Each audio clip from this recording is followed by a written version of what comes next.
Good morning, children. This is seventh part of the topic French Revolution. And in the last lecture, we talked about the rule of Robespierre, that how this Robespierre was a cruel ruler and he guillotined many people. Today, we are going to talk about the Directory rule. As all of you know that in 1794, the Robespierre was executed by the court of France. So next rule from January 1795, one new rule came to power. This rule is called as Directory rule. So what happened here? After Jacobin government, that means after fall of Robespierre, some of the wealthier class people, those who were rich people, rich middle class people, they seized the power, they taken the power of government, and they drafted a new constitution. In that constitution, they told that right to vote will be only given to those people who have certain types of property or who are paying taxes. So again, as all of you know that during the time of Robespierre, all the people who is above 21 years of age, they were getting voting right. But during this time, the wealthier class people, those people who were rich, they abolished the right to vote to those people who don't have property. So simple सा अगर मैं बोलूं तो जिसके पास property नहीं होता था उनको वोटिंग राइट नहीं मिलती थी, right. Then it provided for to legislative council. So as all of you know that हमारे कंट्री में भी जो लेजिस्लेटिव काउंसिल्स हैं वो दो हैं. देखो, एक हमारा लोकसभा है ना, और एक हमारा राज्यसभा है, राइट. तो यहाँ पर भी दो लेजिस्लेटिव काउंसिल होते थे, जिसमें से कि एक होता था हाउस ऑफ 500 और दूसरा होता था जिसको हम लोअर हाउस कह सकते हैं, और एक होता था house of ancient.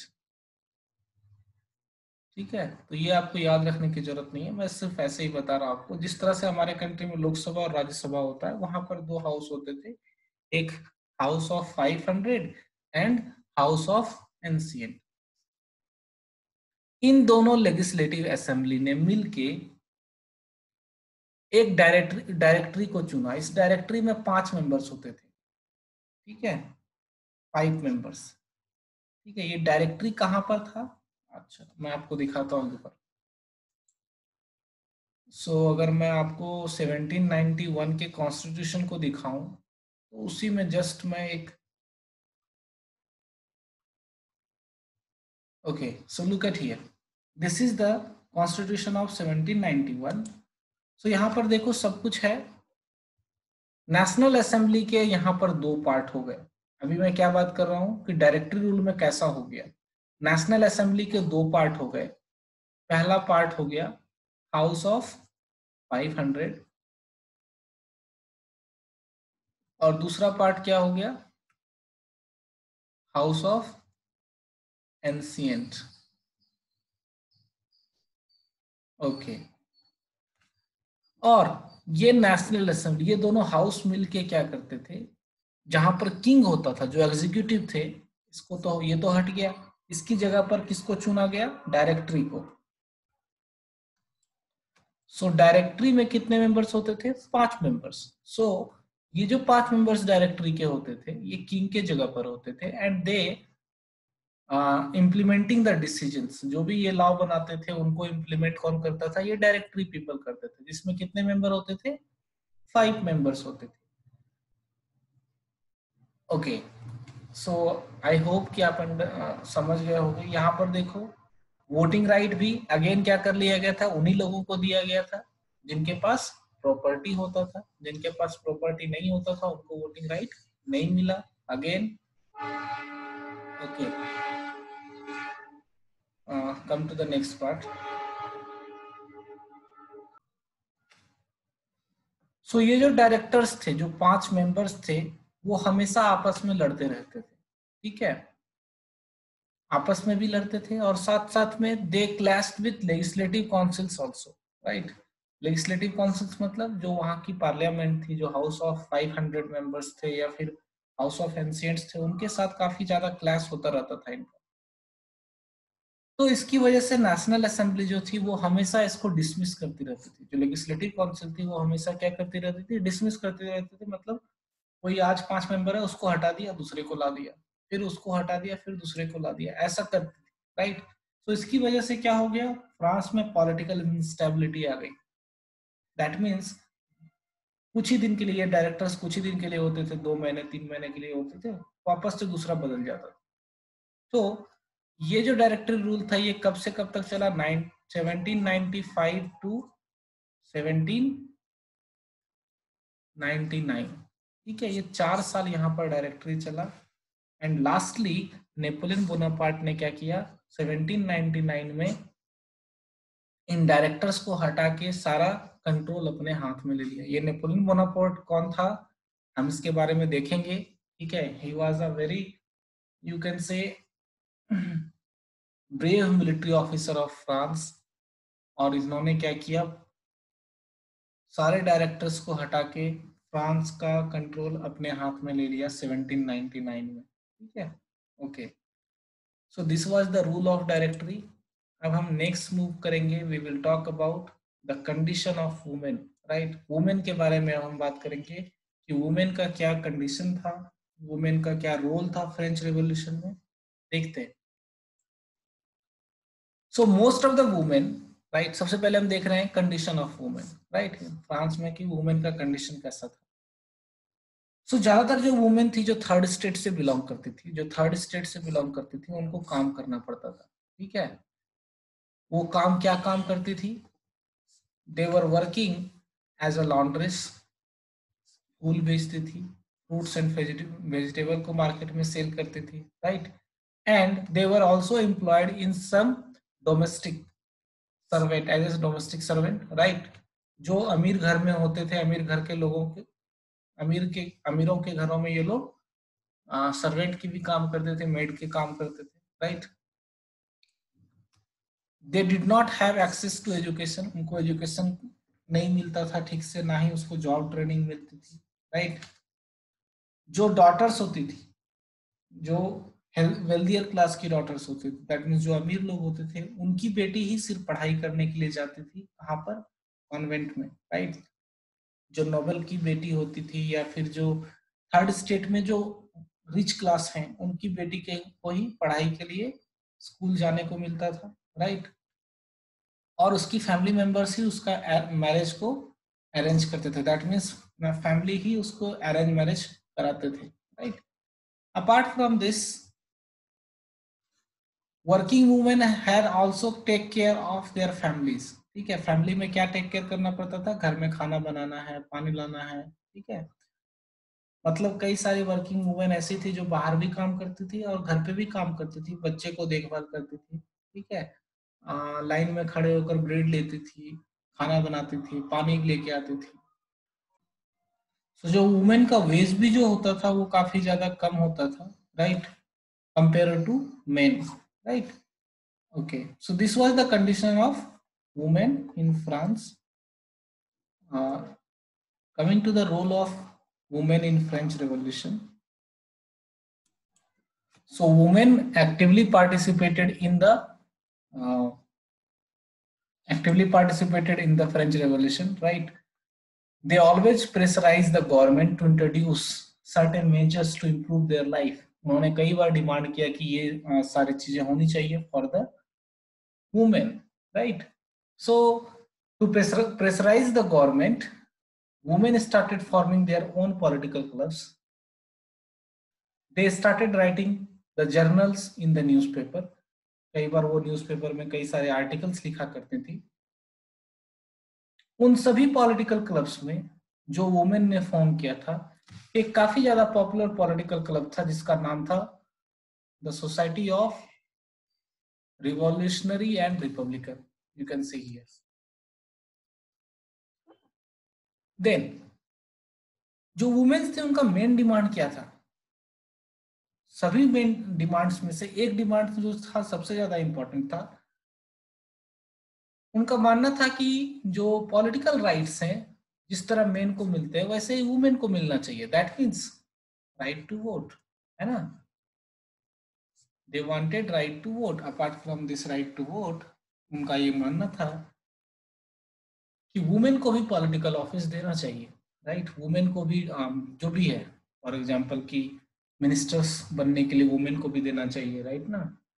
Members of parliament, ठीक है, ये सारी चीजें बनने का अधिकार वुमेन के पास भी है, ये इनका डिमांड था। राइट, लेकिन कई बार इस डिमांड को सप्रेस किया गया। जैसे during rain of terror, Robespierre के समय में क्या हुआ था? रॉबिस्पियर ने कई सारे ऑर्डर पास किए और उन्होंने क्या किया, कई सारे वुमेन्स के पॉलिटिकल क्लब को बंद करा दिया। राइट, उनका जो पॉलिटिकल एक्टिविटीज है उसको बैन करा दिया, है ना? इसके अलावा कई सारे जो वुमेन थी उनको अरेस्ट कर लिया गया और कई सारे लोगों को एग्जीक्यूट भी कर दिया गया। एग्जीक्यूट करने का मतलब फांसी चढ़ा दिया गया, है ना? या गिलोटिन कर दिया गया। सो इतना रिवॉल्यूशन करने के बाद वुमेन को कुछ राइट्स मिला, लेकिन राइट टू वोट नहीं मिला। क्या क्या राइट मिले उनको? वुमेन के लिए कुछ प्रोविजंस किए गए ताकि उनका लाइफ इंप्रूव हो सके। For example, schooling was made compulsory for all women and girls. ठीक है, स्कूल जाना सभी के लिए कंपल्सरी कर दिया गया। कोई भी उसके विल के खिलाफ मैरिज नहीं कर सकता था, ना ही उसकी फैमिली मेंबर्स। राइट, जहां वो चाहती वो शादी कर सकती थी। डाइवोर्स जो है वो लीगल बना दिया गया। राइट, और डाइवोर्स के लिए दोनों अप्लाई कर सकते थे, women and main. And now women can get the training for jobs. वो आर्टिस्ट बन सकती थी, स्मॉल बिजनेस चला सकती थी। तो ये सारे रिफॉर्म्स किए गए थे during French revolution for the women. जहां तक रही बात राइट टू वोट की, तो राइट टू वोट वुमेन को 1946 में मिला था। ठीक है, फ्रांस में। सोचो, we are talking about 1789 and now it is 1946। तो कितने समय के बाद वुमेन को वोटिंग राइट मिला? So you know that women rights, women को वोटिंग राइट्स कई सारे वुमेन मूवमेंट के बाद मिला। राइट, और वुमेन ने कई बार रैलीज निकाली, कई बार स्ट्राइक किए, तब जाके वुमेन को राइट टू वोट मिला। Right, so now we will look at one example of women revolutionary. The name of this woman revolutionary is Olympe de Gouges. Right, Olympe de Gouges. Right, so she was born in 1748. Right, and executed by the uh, Robespierre government in 1793। ठीक है, इसका जन्म 1748 में हुआ था और 1793 में इसको गिलोटिन कर दिया गया था। राइट, सो इसके बारे में देखते हैं। She was very active in revolution. She protested against the constitution and the declaration of right of men and citizens. So as all of you know that 1791 में एक कॉन्स्टिट्यूशन बना था और साथ में उसमें एक डॉक्यूमेंट भी था जिसको हम बोलते हैं declaration of rights of main and citizen. ये जो declaration of rights of main and citizen है, इसमें सिर्फ मेन के बारे में बात किया गया था, वुमेन के बारे में कुछ भी नहीं लिखा हुआ था। That's why this Olympe de Gouges ने उसके खिलाफ रिवोल्ट किया। उसने कहा कि women's are excluded from basic rights. Women का जो राइट्स होना चाहिए उसको उससे बाहर रखा गया है ना। So she was telling that each and every individual who are living in society should have same rights, right? So in 1791 she wrote a declaration of rights of women and citizen। उसने क्या लिखा? Declaration of rights of women and citizen, एक document उसने तैयार किया। And she send it to the queen. इसको भेजा इसने, क्वीन को भेजा, और नेशनल असेंबली को भी भेजा। इस दोनों जगह पर इसको भेज के उसने ये डिमांड किया कि क्वीन और जो नेशनल असेंबली है इसके ऊपर ध्यान दे, वुमेन के बारे में भी कुछ सोचे। राइट, 1793 में ओलंपे डिगूज ने जैकोबिन गवर्नमेंट को काफी ज्यादा क्रिटिसाइज किया, राइट। इसकी वजह से क्या हुआ, जैकोबिन के जो गवर्नमेंट थे उन्होंने कई सारे पॉलिटिकल क्लब्स को भी बंद कर दिए थे, वुमेन क्लब्स को बंद कर दिए थे। तो इस बात को लेकर के जब ओलंपे डिगूज ने क्रिटिसाइज किया तो उसको जो है गिलोटिन कर दिया गया, ठीक है। नेशनल कन्वेंशन उस समय जिस तरह का लॉ चल रहा था, जिसको भी देशद्रोह माना जाता था, ठीक है। कोई भी अगर गवर्नमेंट को क्रिटिसाइज करता था तो उसको क्या कहा जाता था कि देशद्रोही। So on the charge of treason उसको एग्जीक्यूट कर दिया गया, है ना। So this was the story of Olympe de Gouges. So question can be asked, write briefly about the Olympic goose, right? So आपको ये पता होना चाहिए, आपको इतना देखना पड़ेगा, ये सारा आप पढ़ लेना और you can write the same thing about the Olympic goose, right? Coming to the next one, देखो यहाँ पर this is the declaration of right for women, right? जो ओलंपिक गोose ने लिखा था उसमें क्या क्या लिखा था उसने देखो, women is born free and remains equal. Women जो है फ्री बॉर्न हुई है और सभी लोगों के बराबर होने चाहिए। जो पॉलिटिकल एसोसिएशन आप देखोगे तो ऑलमोस्ट सिमिलर है, जो मेन वाले में है वही वुमेन वाले में है, सिंपली यहाँ पर क्या वुमेन के बारे में बात की गई है ना। सो जो पॉलिटिकल एसोसिएशन है ये उसका ड्यूटी है कि जो वुमेन है उसकी लिबर्टी, प्रॉपर्टी, सिक्योरिटी, ठीक है, इन सभी चीजों की रक्षा करे। देन जो कंट्री की सॉवरेनिटी है वो रिसाइड करती है मेन एंड वुमेन दोनों में, राइट। पहले किसने क्या लिखा था, पहले सिर्फ मेन लिखा था, यहाँ पर मेन एंड वुमेन दोनों लिखा है, राइट। देन जो लॉ होगा, जो लॉ कंट्री में बनेगी वो दोनों का विल से बनेगा, that means main and women दोनों के विल से बनेगा। इसका फॉर्मुलेशन भी होगा तो दोनों के कंसेंट से होगा। सभी लोग इसमें क्या करेंगे, male and female citizen equally, इनको ये मौका दिया जाएगा कि ये लॉ के बारे में कुछ कह सके, ठीक है। देन किसी भी वुमेन को अरेस्ट नहीं किया जा सकेगा जब तक कि वो किसी तरह के लॉ को वायलेट नहीं करती है, ऐसा भी इसने लिखा। So simply she was try to equalize the people, that means men and women she want to be equal, right? Okay, so here you can see, here one activity is given, compare the manifesto drafted by the Olympic goose with the declaration of rights of men and citizen, right? So अगर आपके पास book है या फिर मैं ये PDF file भेज दूंगा आपको, you can compare it. Okay, so coming to here, यहाँ पर देखो किस तरह से वुमेन जो है लाइन में खड़ी है बेकरी के सामने, ठीक है, टू टेक ब्रेड।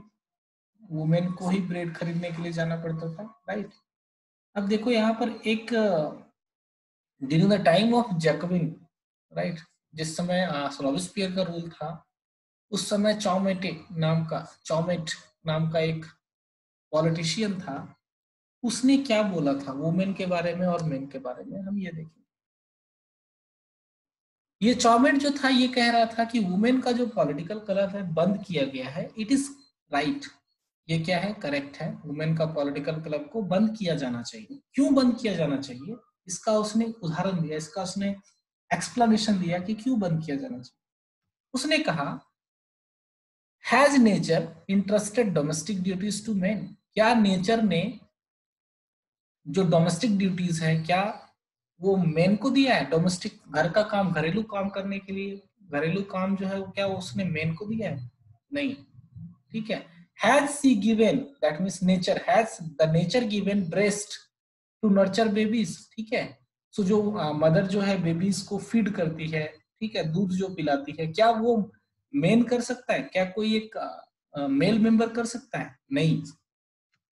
नेचर ने कहा है आदमी से, वो क्या बोल रहा है, ये चौमेट क्या बोल रहा है, the nature said to man that be a man, ठीक है, आदमी होने की वजह से, मेल मेंबर होने की वजह से, hunting, agriculture, political duties, that is your kingdom, मतलब ये सारा काम किसका है, मेल मेंबर का है। हंटिंग, एग्रीकल्चर, पॉलिटिकल ड्यूटीज ये सारा मेल मेंबर का काम है।